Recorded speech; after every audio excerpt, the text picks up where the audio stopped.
Hello and welcome. My name is Philip Shepherd and I am the Secretary General of IPRA, the International Public Relations Association. And welcome to our first IPRA Thought Leadership webinar of 2024. And we're delighted to invite Jeff Meth from Jersey City in the US of A to present to us today.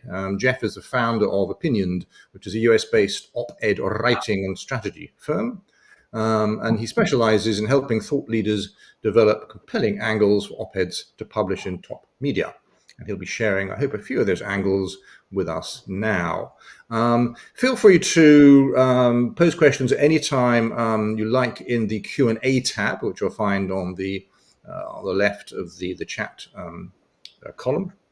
I'll be fielding those questions at the end to Jeff, but please go ahead and pose them as you think of them as he's making the presentation. That helps us put them together and compile them in an orderly fashion. So I'm going to be leaving the screen now and leaving the hands of Jake, and I'll be back in a little while. Thank you very much. Thank you, Philip. Hey, everyone. Nice to meet you. My name is Jake, and I'm a former editor from Fortune magazine, where I worked on opinion articles for pretty much all of my time there.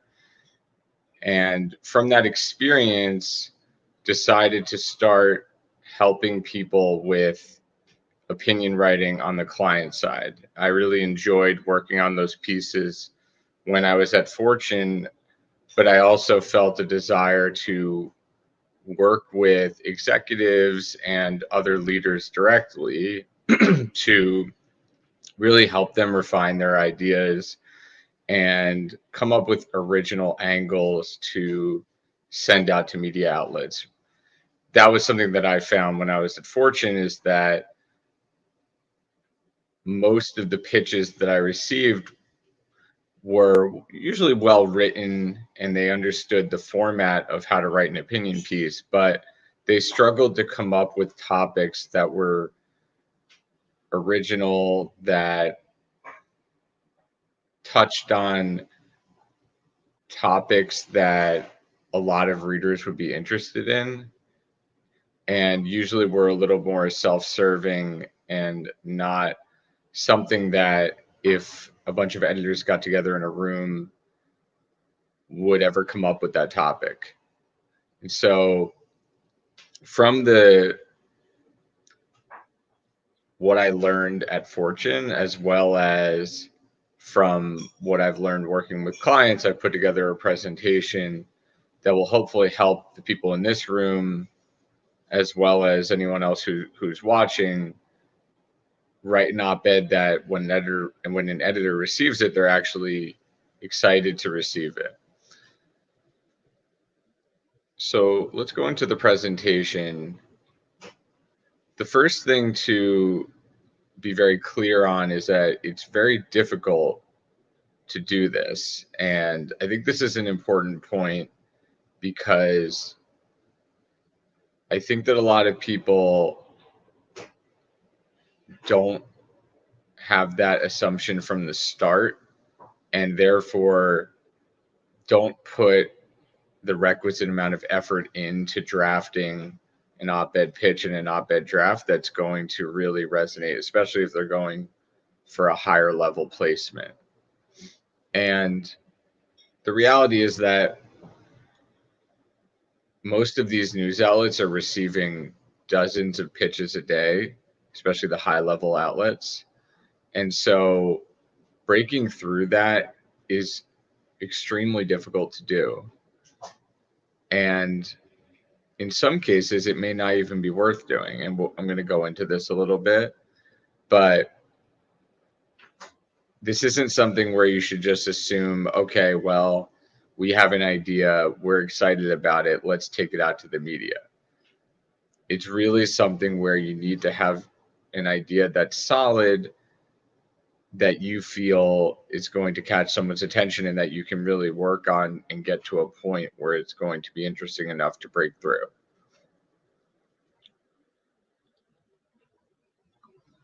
So the first thing that I recommend is to be honest with yourself.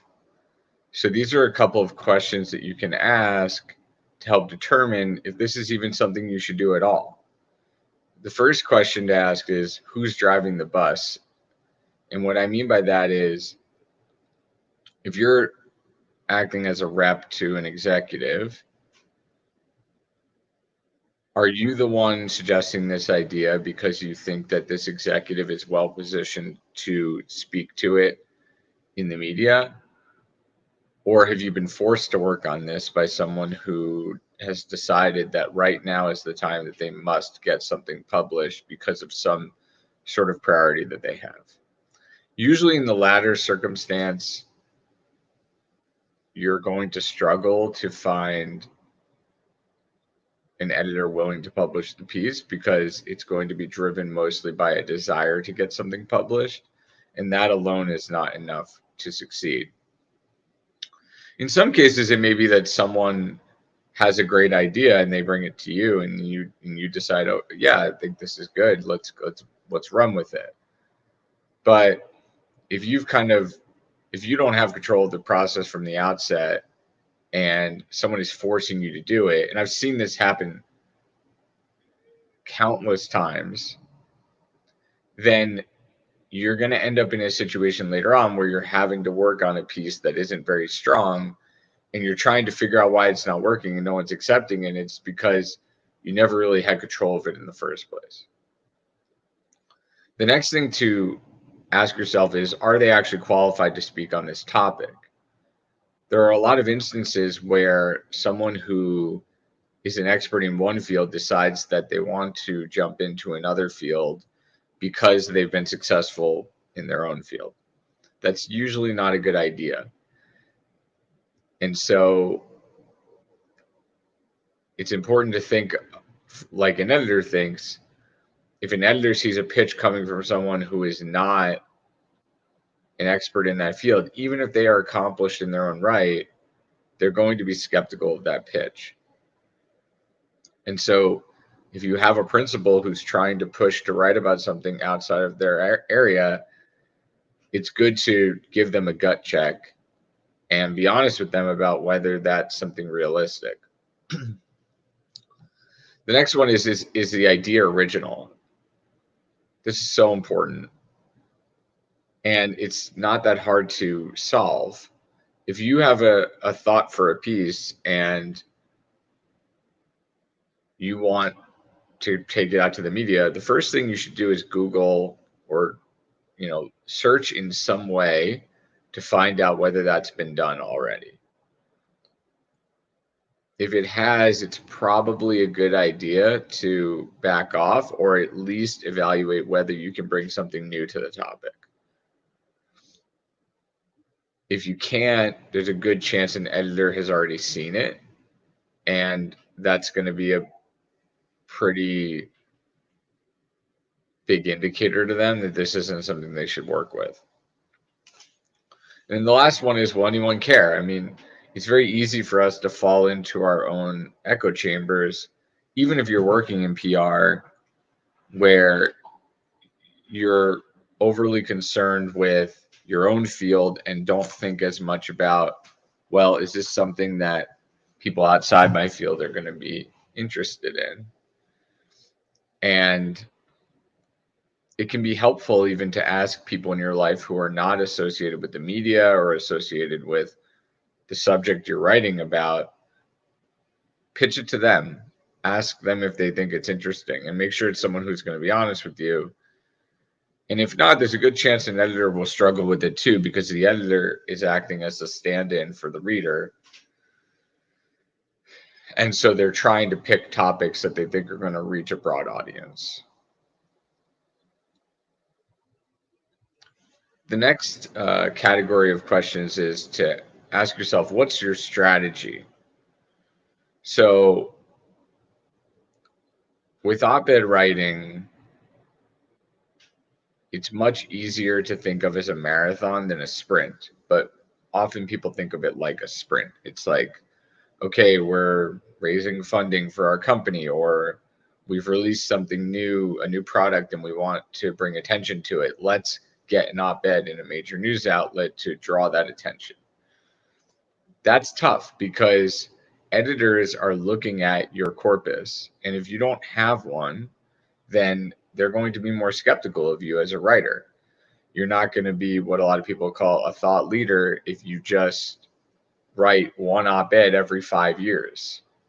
And editors know that, and when they see a writer who just kind of came out of the blue writing about something, that's not necessarily a disqualifier. I mean, it may just be that this person has a great idea and they want to write about something, but generally when you're coming from the business world, editors are going to assume that you have some agenda behind why you're writing it. And it's okay to have some objective, some business objective in what you're writing, but that business objective has to be squared with an interesting topic, and it has to be subsidiary to an interesting topic. So the best way to form an op-ed writing strategy is to think about publishing on a regular cadence every few months or so over a long period of time. And to be honest, most people don't have the patience for that. But that is the way really to establish yourself as a writer, because then you can go back to certain publications once you've formed a relationship with an editor there. And in addition to that,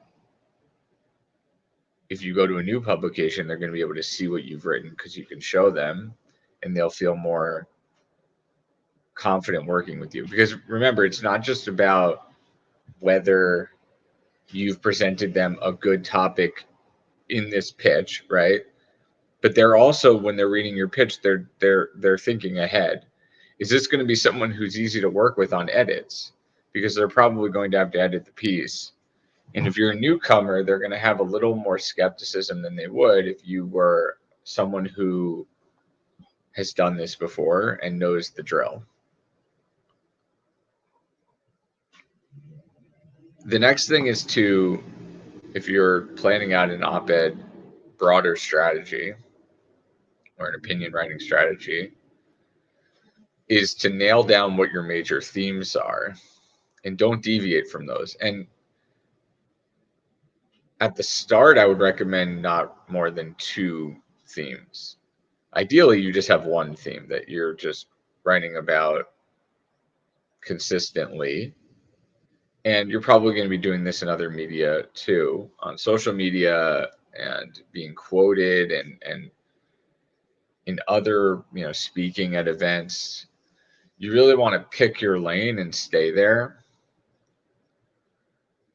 And if you deviate from that, it's going to be very difficult for anyone in the media to really understand what you're about. Even though you may have a lot of things that you can talk to, it takes a while to get to that point. And I've heard many executives say, well, I see this person, they're out on TV talking about this and that, but they've spent a long time, the people who do that, building up thought leadership credibility to the point where they can opine on different topics. If you're at the beginning of the journey, you need to be known for one thing and then keep consistently hammering on that. And then the last thing, and this specifically goes to people working in communications, is don't overpromise. This is probably one of maybe the biggest trap I see, is that PR firms will tell the client, yeah, we can get you in one of these great media outlets and just give us the idea and we'll work on it with you and we'll write the piece and we'll pitch it. And then lo and behold, they send it out and the outlet rejects it. And then generally the PR firm will blame some other factors for why that happened. But that's not, the reality is that it didn't happen because they didn't follow a logical process for getting to that point. And they just did what, basically they tried to make the client happy. And it's important to remember that with opinion writing in particular, if you don't make the editor happy, you're not going to make the client happy. And so you need to serve both. You don't necessarily need to tell the client that, but you in your mind need to know that the editor is almost your client just as much as the person paying you.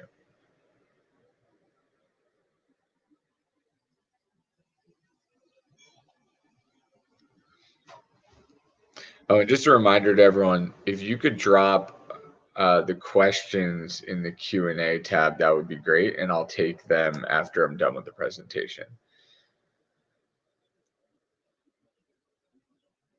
So if you feel that you have enough in place to actually embark on writing an op-ed, I have some thoughts about how to actually come up with ideas for a piece. One of them is to watch the news, and this is something you probably already know if you work in PR, is that you'd like to write about topics that are sort of trending or things that people are already reading about. That's true, but I say broadly because I find that it is sometimes taken to an extreme, and firms will pitch out op-eds that are related to a certain topic, but the actual crux of the piece is either not related to it or kind of contrived to fit into what's happening in the news, or someone is just completely unqualified to talk on that topic and is sort of trying to force their way in. At the end of the day, if you don't have a great idea, no amount of news relevance is going to get your op-ed accepted. And so use the news, but don't let the news dictate what you work on. You should start from a place of, well, what can I talk about that I'm an authority on that few other people can talk about? And then you want to watch the news and see where you can intersect with that. The next thing is to collect ideas and do it gradually. If you just decide, okay, we need to get an op-ed published in the next couple of weeks, and you just start Googling, yeah, you'll find maybe some stories that relate to what your expert can talk about, but that's a lot less efficient and a lot less useful than if you're just collecting ideas as you go along in your job over a longer period of time, because then you're kind of getting a more nuanced and in-depth understanding of the space. And from that, organically, you might start to develop some thoughts on how you could write an opinion piece that says something meaningful within that space. The next thing with idea mining is I suggest having a game plan when you actually go into a conversation with an expert. So you should have questions written out. It's good to prepare them ahead of time with those questions by sending them to the expert, especially because thinking of examples to back up your arguments on the spot can be difficult, and so it could be good to give people time to think about that. And you should have a sense, if you're working in PR, of where you want this piece to go. You should agree with them on a sort of notional topic. But then from there, you yourself, I like to actually write out a rough outline of where I see the piece going before I even talk to the expert. Now, of course, it doesn't mean that I'm not that I'm tied to that outline, but it can help me because that now I'm already thinking about the structure of what the piece is going to look like, and going into that conversation, I can kind of keep it along those tracks. And I'm sure many of you have seen that if you go into an expert kind of with an open-ended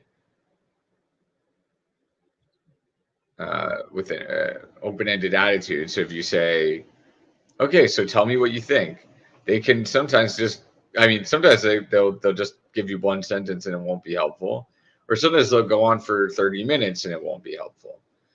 You really want to have control of that conversation. Otherwise, you're going to waste the time, and as we all know, they have limited time. The next suggestion is to create space. And what I mean is, and this kind of goes along with the time theme, is that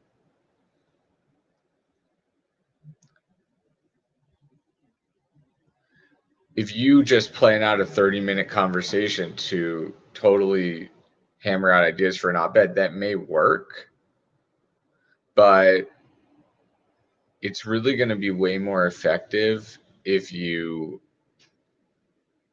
have like 45 minutes to an hour and also an option to talk more afterward, because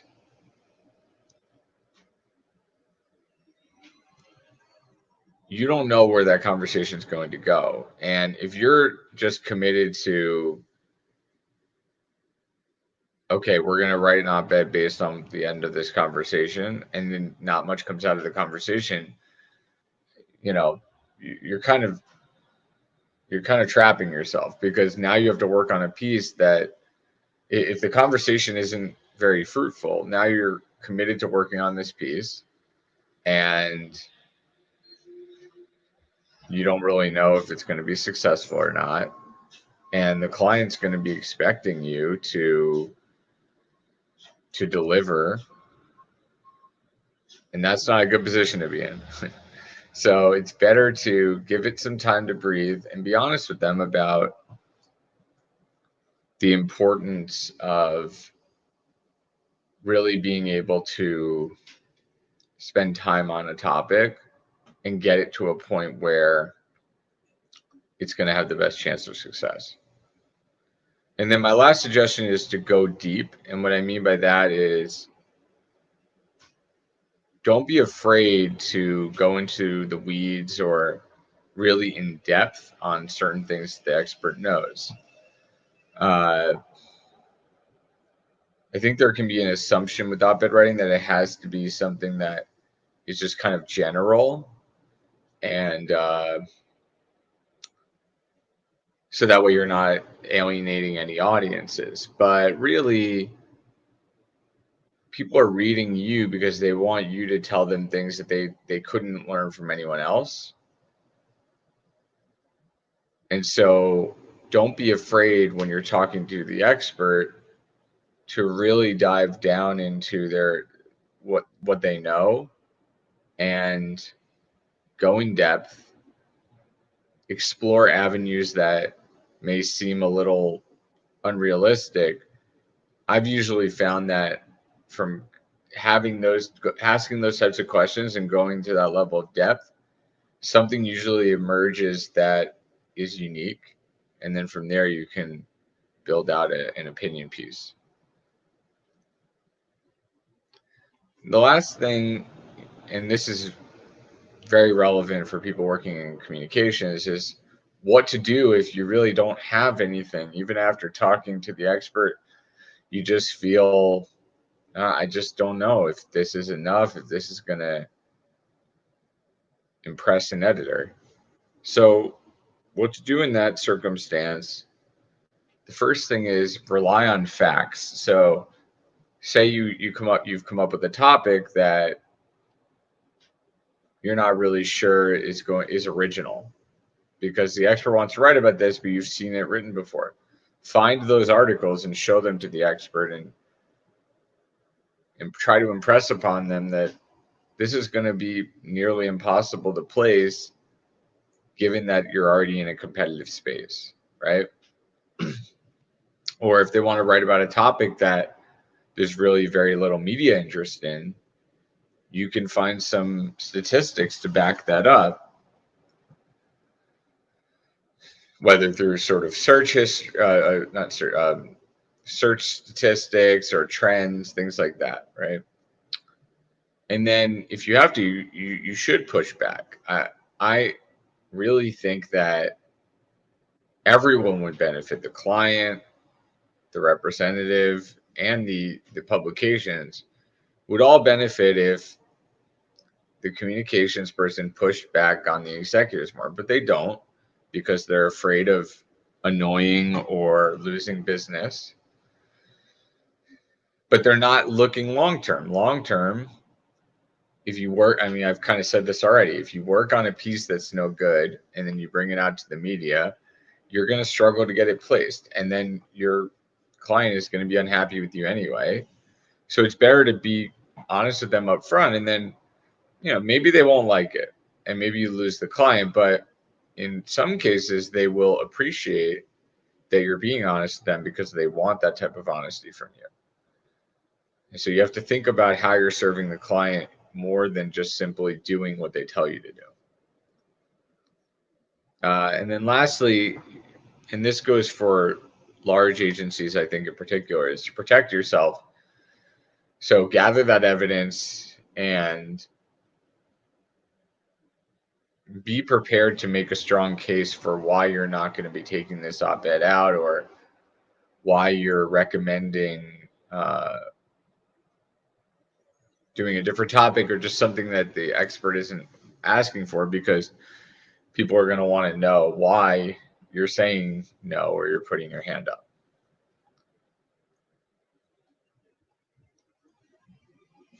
This can't be emphasized enough. Most op-eds are dead before the first word is typed. You must invest in an original idea. And this is something that,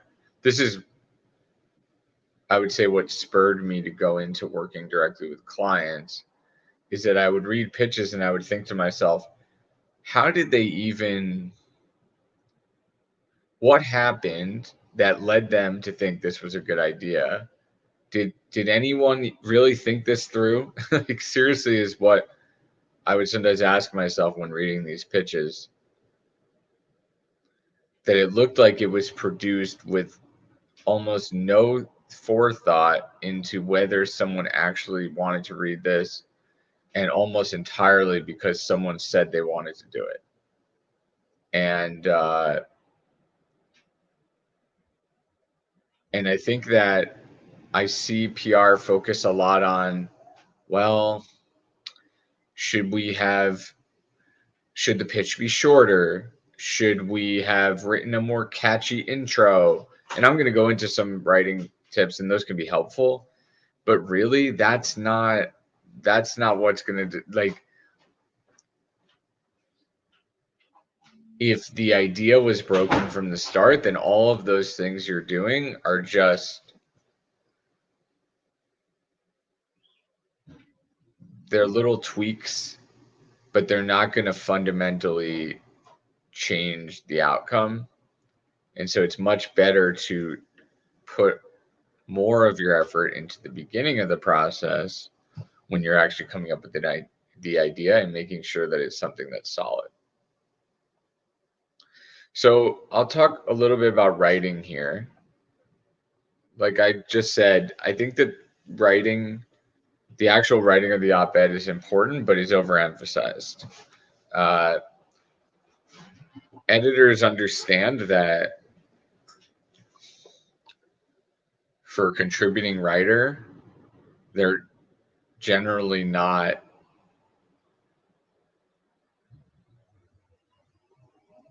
going to be someone who's an expert in writing itself. And those editors are especially good at taking sometimes jargon heavy or even academic writing, like overly academic writing, and making it something that's more legible for a common reader. So as the PR rep, you can help them make it a little stronger writing and structuring it. But before I go into this section, I just want to kind of emphasize that the biggest help you can give them is coming up with a strong idea. So these are just a couple things, because there are a lot of standard writing tips out there for op-eds, and those are usually true. Most of them are, in most resources I find that those are good tips. But I just want to kind of touch on a few things that I think are a little less discussed and maybe less understood. One thing is, I see many people who just sort of write from the hip, and I don't think it's a good idea. Just because you're a strong writer doesn't mean an outline can't help you immensely. I think that sometimes a piece does have, or sometimes a writer does have a strong idea, but it's so disorganized and there's so many different thoughts that it gets thrown into chaos when they start writing. And especially if you're working with an expert who may not be a very organized thinker, it's really helpful to have an outline in place to kind of keep your discussions and also your own thinking on it structured, because they can kind of knock you off track if you're not careful. And then it's also helpful for when you're actually drafting the piece.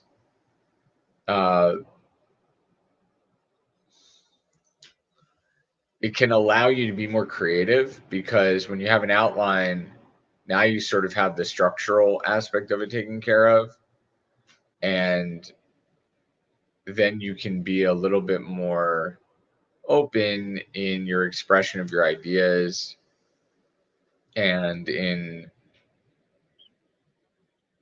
making sure that what you're writing is logical and persuasive.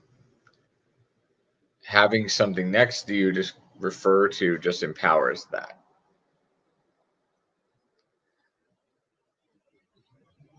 This part is pretty simple, but the reason I put it here is because I think that sometimes people overthink this. Just, especially if you're starting out, use the universal structure.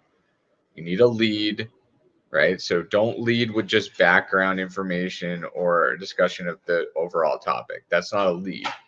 A lead is something that gets the reader excited and interested in what is coming next. So whether it's, well, actually, I'm going to go into that in a second, but that's the lead. And then you need a thesis, a very clear statement of what your argument is. Don't beat around the bush. Like, don't try to hide it. Just make it very clear and get to it quickly. I mean, your lead should be maybe 2 paragraphs at most, and then you should have a thesis. And there's probably the biggest problem I see with op-ed writing is just way too much setup. Remember, the editor is reading this and trying to determine if they're going to run it. You need to give them the point quickly, right? Then support your thesis with different supporting points and examples, and then a conclusion. Don't overthink it. And then, just to talk a little bit about the different types of leads. The 3 archetypes that I find most helpful, and again, just kind of on them, these don't need to be followed exactly, but they're a good way to think about them, especially if you're starting out. A personal story, those are great. You can also tell someone else's story, that can work too, but it's best if it's personal. Something that helps the reader understand why you care about it and why they should care about it too.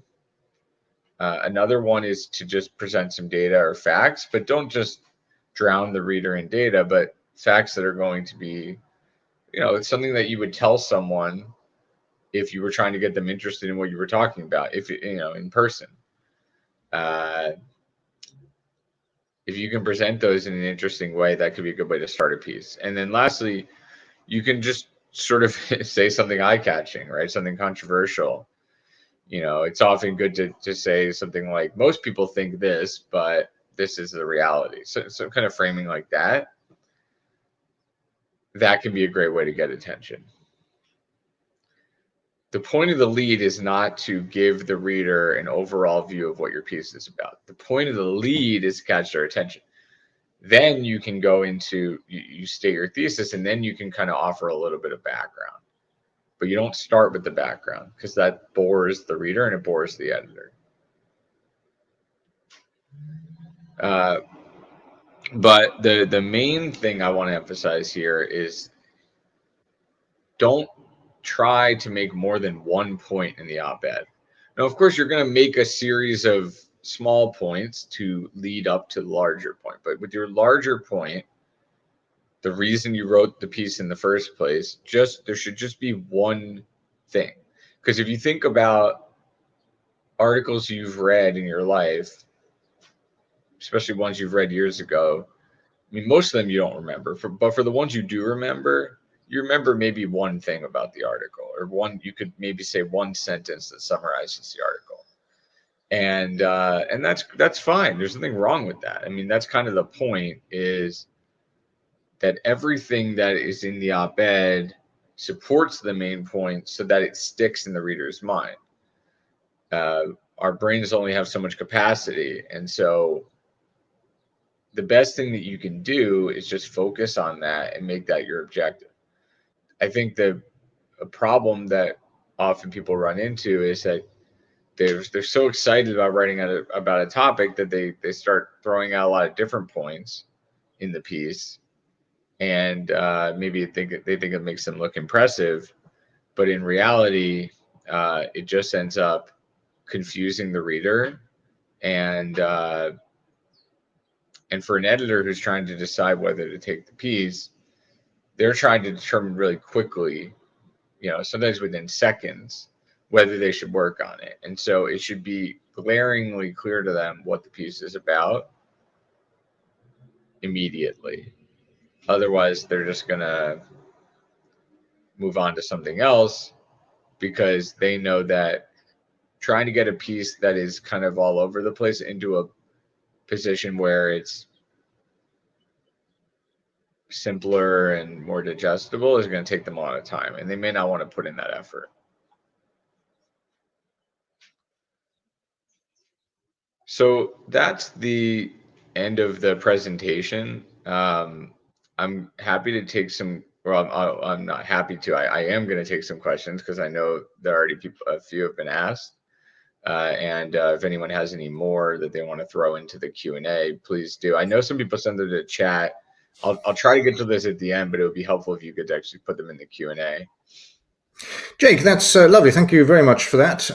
In fact, while you were chatting, I transferred a couple of questions from the chat to the Q&A so that we could have them all in one place. I'd just like to start off with a simple question of my own, which perhaps everybody doesn't necessarily know. I mean, these days, opinion pieces appear in all sorts of places.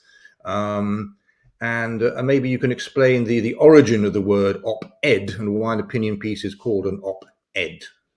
Yeah, absolutely. So op-ed comes from,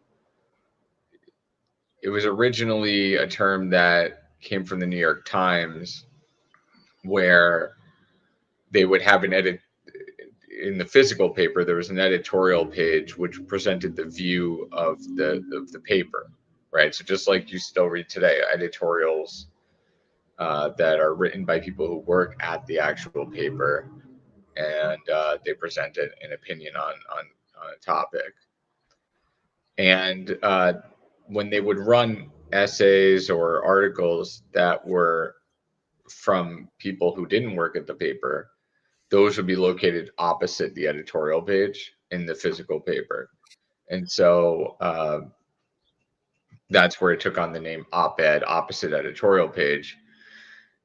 I think because the term op-ed has it sounds like opinion, right? Like opinion editorial is kind of I think what many people would think of when they think of it, and also because the word editorial has come to mean also just an opinion piece. Basically, it all has melded together at this point, right? So especially with digital media now, opinion piece, commentary, op-ed, opinion article, essay. The New York Times actually now doesn't call it an op-ed anymore. They did up until a couple of years ago. Now they call them guest essays. I think they call them guest essays. And some papers still use it. Like I think that the LA Times and the Washington Post use that term op-ed. But yeah, and I use in my business, I usually use the term op-ed. It's just simple. I think it's the one that most people know. But op-ed, I myself just leave loosely defined, even to things like, you often read nowadays kind of personal essays or I'm a teacher. Here's my view on this topic. You often see like articles with that type of headline nowadays. Those are still op-eds. I think that just one last point on this. Sometimes people think of op-ed as just meaning like a position on like a policy. So, like the government's doing this and this is what I think we should do. And here's my position. That can be an op-ed. And maybe some people could argue with me that that's how you should only define it, but I define it more loosely because that's how I see it used. Lovely, thank you for that. I think you're right. I mean, these things do move on, they evolve as time goes on. So we have a question from Jacqueline Purcell, who is one of our board members based in London. London, she says, is heavily contested. Those of us in PR usually know decision makers and get it published. It's a case of who you know. Do you have any suggestions, though, for those not known to top tier editors? Well, I can't speak to everyone's experience, but I can speak to mine. I'm not especially tapped in with editors. I mean, I don't have I've worked in PR and I've done content strategy, but it's not my background is as a journalist. And most of my relationships up until a few years ago were in journalism. And so it's not like I have some kind of deep, extensive relationships with op-ed editors at different publications nowadays. And most of them don't know who I am. Even when I'm pitching them, they don't know I used to be an op-ed editor myself at Fortune. I don't have the time to explain that to them because I know that they're very busy. And so I don't, come in and try to convince them who I am. I come in with a strong idea and I put a lot of effort into making sure that idea is strong. Whatever effort it takes. And I also don't even work on a piece if I don't think it's going to be strong enough.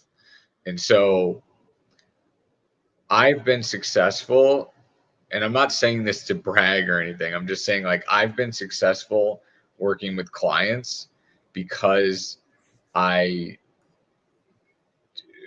work on strong pieces only and I put a lot of work into them. And I don't rely on relationships to get pieces published. I have a couple relationships and they might help me get a look, but even when that happens, not often, but I can get rejected, right? It's not, I'm successful ultimately, but I get rejected quite a bit because it's the nature of the beast when you're pitching a high tier publication. So if you don't know, if you're not known to top tier editors, my suggestion is become really, really good at working on a strong idea. And I'm telling you, again, as a relative unknown, if I'm persistent and I have strong ideas, I get responses from most editors at most high tier publications. They don't always say yes, but I get a response. And if I'm getting a response, at least the way I think of it is, I don't think that a relationship, like to get the response, maybe a relationship helps. But once you've gotten the response, I'm not sure how much the relationship really mattered and whether they said yes or no. So that's my take. Some people may disagree with me, but that's what I've found. Okay, thank you for that. A couple of questions now, which have a sort of similar theme to them. One from Ilya, one from Wahinga, which may be a bit tough to answer because they're a little specific. Can you recommend sites in the world media where it's best to start to find an op-ed? And do you have any knowledge of places in Africa that would cover that? Yeah. So I don't know. I don't have a good knowledge of sites and organizations in Africa. My focus is on high tier English publications, which primarily, and when I say high tier, of course there is like a Western centric bent to that, which we shouldn't like shy away from, right? That's the reality of what the clients that I'm working with want to be placed in, right? And so when we're talking about that, generally we're talking about a lot of major US publications and then a couple of British publications such as the Times and the Financial Times in particular. Globally, Project Syndicate is a good one, which has a big focus on international op-eds. And then, there are a couple of Australian publications and Indian publications in English language that have a certain amount of prominence. But this is a very difficult thing to really define as to like what has the amount of clout that you're looking for or pull or prominence that is going to make your client feel that they were established in front of a strong in front of like an audience of their peers. So it's hard to answer. But I would say you should, do the research, like look into where and ask people, where do they want to be placed? What are they reading? And see if they have op-ed sections. But the reality for me is that 90% of what I do is focus on US publications. And so that's what I can speak to most with most authority. Sure. Super. A practical question from Angela, who's based in Cape Town. What, in your opinion, is the best word count for an op-ed? Yeah, I mean, it is good to check with each publication, although, to be honest, it's not realistic to draft an op-ed based on one publication. And I think that publications who have these kind of strict word counts are kind of being unreasonable because they know that, well, if you don't get it accepted by them, then what are you supposed to do? You got to rewrite the piece for every publication. It's not realistic. So I generally shoot to do under 800 words. It's just easier that way because that fits into most publications' word limits, and because people tend to write long and it's just hard to fit everything into a short piece. So I recommend, as a sort of general rule, to do that. In certain circumstances, if you really want to get in one publication and they have a longer word count, then you can go longer. But I think it's risky to go over 1,000 words. I mean, now that almost all op-eds are run online, there's a little more wiggle room for writing longer, and these sections are more open to longer pieces. But I just think as a matter of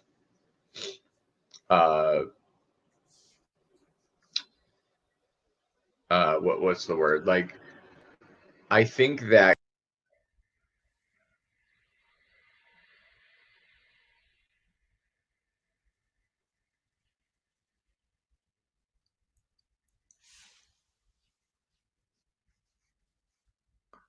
Jake, we've lost the volume on you.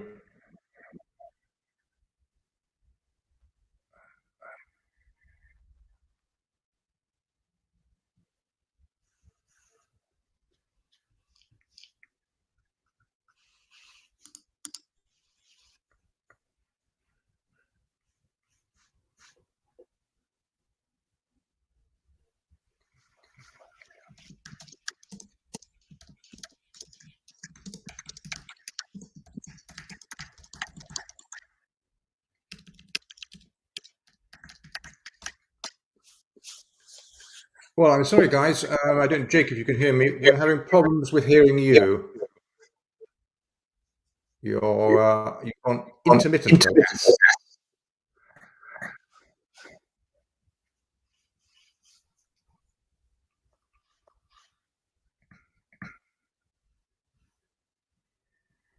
Okay. I think we're going to probably have to pause our session. I think we've lost volume for you. I need my own volume is is reverberating a little bit. Collaboration. So anyway, I would like to thank you very much for the session. If we get questions that come up, I will forward them to you for direct answering. The session has been recorded and it will be on the IPRA website early next week. Our next one is going to be February on the 5th. So we'll end the session there. Thank you very much.